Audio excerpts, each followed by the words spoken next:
ایک تو عید بقرعید آنے والی ہے، کچھ اس کے وجوب کی، قربانی کے وجوب کی شرائط پہلے میں ذکر کر دیتا ہوں، پھر انشاءاللہ کویسچنز لیے جائیں گے۔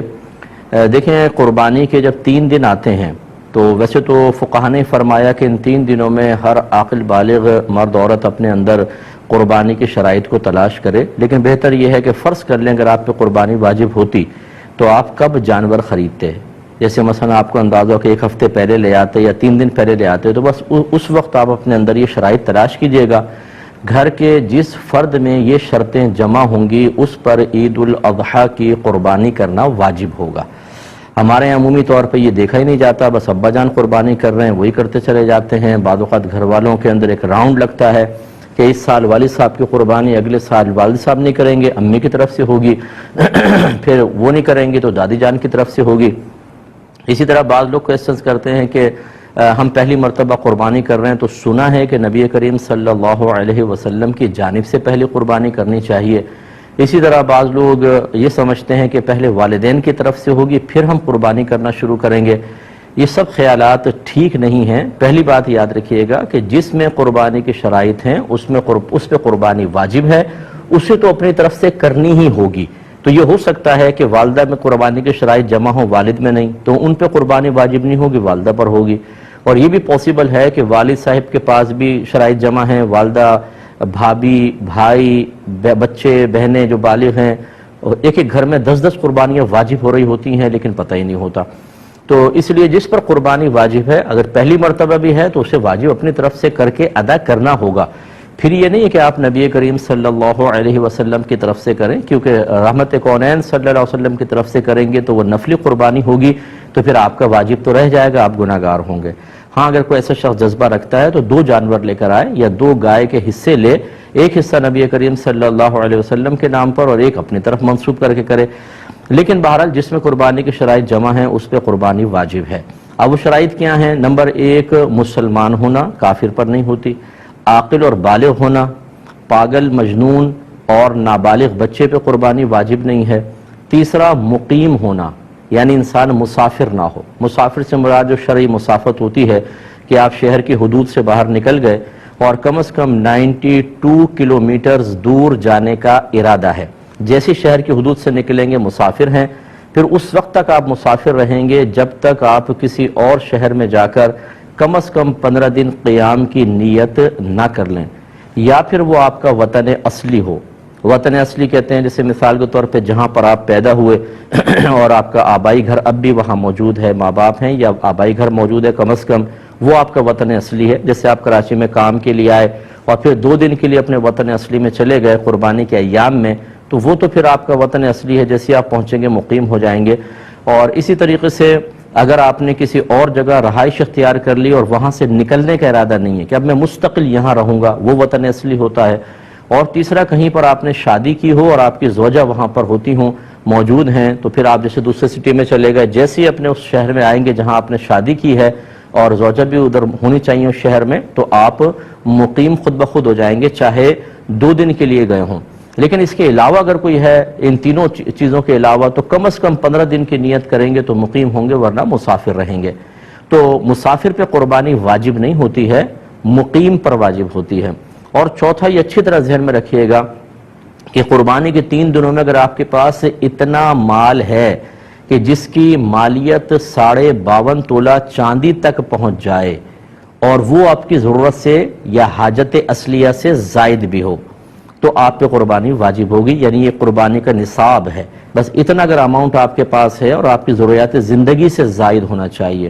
ضروریات زندگی میں کون سا ہوگا؟ جیسے اگر فرض کر لیں آپ کو سیلری ملی تو راشن لینا ہے، بچوں کی فی پے کرنی ہے، اور چیزیں ہیں، یا گھر کے جو ضروریات زندگی کا سامان ہوتا ہے جیسے آپ کے کپڑے ہیں، آپ کے جوتے، اور اگر آپ نے اے سی لگایا ہوا ہے وہ بھی حاجت اصلیہ میں آتا ہے، آپ کا فریج، واشنگ مشین، برتن وغیرہ، یہ سب حاجات اصلیہ میں آتے ہیں۔ اسی طرح آپ کا ذاتی مکان یہ حاجت اصلیہ میں ہے۔ اس سے فالتو کوئی بھی سامان ہو کہ جو آپ نے جو آپ کی ضروریات زندگی سے زائد ہے یا پھر سونا چاندی کی شکل میں ہے تو وہ اس پہ قربانی واجب ہوگی۔ لہذا اب آپ کو دیکھنا یہ ہوگا، مثال کے طور پہ اگر کسی بہن کے پاس 1 تولہ سونا ہے تو یقیناً 52.5 تولہ چاندی تک اس کی قیمت پہنچتی ہے، تو ان پر قربانی واجب ہوگی۔ یہ زکوٰۃ کے نصاب کو نہ دیکھیے گا، اس میں یہی لکھا ہے کہ اگر کسی کے پاس بھی کسی بھی قسم کا مال ایسا ہو جو حاجت اصلیہ سے زائد ہو اور اس کی مالیت 52.5 تولہ چاندی تک پہنچ جائے تو اس شخص پہ قربانی واجب ہے۔ لہٰذا یہاں تک فقہاء نے لکھا ہے، مثال کے طور پہ اگر آپ نے کوئی مکان کرائے پہ چڑھایا ہوا ہے تو وہ تو آپ کی ضرورت سے زائد ہے نا، تو اس مکان کی بھی مالیت کا حساب ہوگا، قربانی واجب۔ اسی طریقے سے اگر آپ کا ذاتی مکان آپ رہ رہے ہیں، اس میں 6 کمرے ہیں، 4 یوز ہوتے ہیں، 2 کمرے بالکل بند پڑے ہوئے ہیں، ان 2 کمروں کی قیمت کا بھی حساب کیا جاتا ہے۔ اسی طرح آپ کے وہ کپڑے جو آپ پہنتے نہیں ہیں، چھوڑ دیے، جیسے بہنوں کے شادی کے ہوتے ہیں، ایک سوٹ صرف شادی کے ٹائم میں پہنا جاتا ہے، پھر ایسے فالتو پڑا ہوا ہے، اس کی قیمت کا بھی اعتبار ہوگا، یعنی جو بھی حاجت اصلیہ سے زائد۔ اسی طریقے سے اگر آپ نے BC بھری ہوئی ہے اور ابھی آپ کی نکلی نہیں تو سمجھ لیں وہ آپ کا قرضہ آپ نے دیا ہوا ہے، اس کی مالیت کا بھی حساب ہوگا۔ اسی طرح کسی کو قرض دیا ہوا ہے آپ نے، اس کی مالیت کا بھی حساب ہے۔ تو خلاصہ کلام یہ ہے کہ قربانی کے دن جب قریب آ جائیں تو آپ یوں کریں، جتنا آپ کا سونا ہے اس کی قیمت نکلوا لیں، چاندی کی قیمت نکلوائیں، جتنا کیش روپیہ پڑا ہے وہ بھی، پرائز بانڈ ہوں، شیئرز ہوں، سیونگ سرٹیفکیٹس آپ نے لے کے رکھے ہیں، ان سب کی قیمت اس میں ایڈ کر لیں۔ اس کے علاوہ آپ نے اگر BC دی ہے اور ابھی نکلی نہیں، وہ آپ کا قرض ہے سمجھ لیں، اسے بھی ایڈ کریں۔ کسی کو ویسی قرض دیا ہوا ہے وہ بھی اس میں ایڈ کر لیں اور اس کا ٹوٹل نکال لیں۔ ٹوٹل نکالنے کے بعد پھر آپ یہ ضرور دیکھیے گا کہ کیا اس میں سے کچھ ایسا پیسہ ہے جو مجھے فوری طور پہ گھر میں خرچ کرنا ہو، یا پورے مہینے میں جیسے بجٹ کا ہوتا ہے آپ یوٹیلیٹی بلز کے لیے اور راشن وغیرہ کے لیے رکھتے ہیں، اسے اس میں سے مائنس کر دیں۔ اس کے علاوہ ہر وہ قرضہ جو اس منتھ میں آپ کو فوری طور پہ ادا کرنا ہے، جیسے کوئی انسٹالمنٹ دینی ہے آپ نے، یا کسی کا قرضہ لیا ہوا اور وہ کبھی بھی مطالبہ کر سکتا ہے، ایسا کوئی قرضہ جس کی کوئی میعاد وغیرہ مقرر نہ ہو، اس سب کو بھی اس میں سے مائنس کر دیں۔ اب جو باقی بچے دیکھیں، اگر وہ 52.5 تولہ چاندی کے برابر پہنچ جاتا ہے تو بس پھر ٹھیک ہے، آپ پہ قربانی واجب ہے، ورنہ نہیں ہے۔ سوری۔ اسی طریقے سے آپ نے ان تمام چیزوں کو ایڈ کیا، قرض باہر نکالا، آپ نے کوئی مکان کرائے پہ دیا ہوا ہے، دکان کرائے پر دی ہوئی ہے، یا آپ دکان چلاتے ہیں، وہ دکان آپ کی حاجت اصلیہ سے زائد کے لائے گی، اس کی قیمت ایڈ کریں گے تو قربانی بن جائے گی۔ اس طریقے سے ہر گھر کا فرد قربانی کا حساب کرے۔ اچھا، جب اس قسم کے مسائل لوگ سنتے ہیں، چونکہ اس میں خرچہ ہوتا ہے، تو کہتے ہیں یہ تو ہم نے آج تک نہیں سنا تھا، پتہ نہیں کہاں سے مسائل نکال کر لے آئے۔ تو ہماری صحت پہ کوئی فرق نہیں پڑے گا، ہمارا کام ہے آپ کو سمجھانا۔ اگر آپ ایک ایسے ماحول میں رہے کہ جہاں آپ کو کسی نے یہ مسئلے نہیں بتائے تو وہ بتانا نہ بتانا وہ چھوڑ دیجئے، ہمارا کام تھا ان مسائل کو سیکھنا۔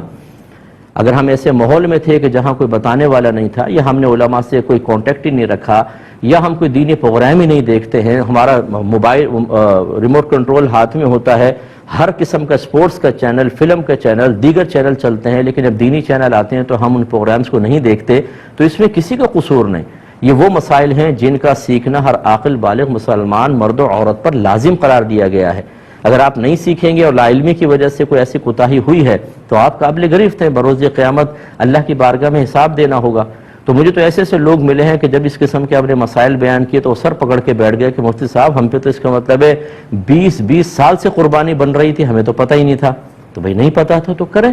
تو لہٰذا اگر کسی کی پچھلی قربانیاں رہتی تھیں تو یا جسے پتہ تھا کہ قربانی ہم نے کرنی ہے نہیں کر سکے، یا لا علمی کہ ہمیں مسئلہ ہی پتہ نہیں تھا، ایسے افراد اب قربانی کی جگہ قربانی نہیں کر سکتے، وہ نکل گئی، اب ایک قربانی کی قیمت صدقہ کر دیں، یا تو بکری کی قیمت کر دیں بکرے کی، اور یا پھر ایک کم از کم ایک گائے کا حصہ جو معتدل قسم کا ہو، یوں نہیں کہ 4-5 ہزار آپ نے خرچ کر دیے، 4-5 ہزار میں 7 چوک 28 ہزار کی گائے کیسی آئے گی؟ 7 حصے ہو سکتے ہیں تو کیسی گائے آئے گی؟ اچھی تھوڑی سی درمیانے درجے کی گائے کا حساب کریں، اور اس کو آپ یعنی جتنے رہتی ہیں، 10 قربانیاں ہیں تو اگر آپ 7 حصے ایک گائے کے اور 3 حصے اور گائے کے اندر ملا لیں تو 10 حصے ہو گئے، اتنے آپ کو رقم صدقہ کرنی ہوگی۔ فوری طور پہ کر سکتے ہیں، بیسٹ ہے، ورنہ اگر اتنے پیسے نہیں ہیں تو بہرحال اس دفعہ کی قربانی واجب ہے وہ پہلے کریں، اور پیچھے والی قربانی کے تھوڑے سال بسال خرچ کرتے رہیں تاکہ وہ آپ کا حساب کتاب پورا ہو اور آپ آخرت کی گرفت سے محفوظ رہ سکیں۔ اللہ تعالیٰ سمجھ کی توفیق عطا فرمائے۔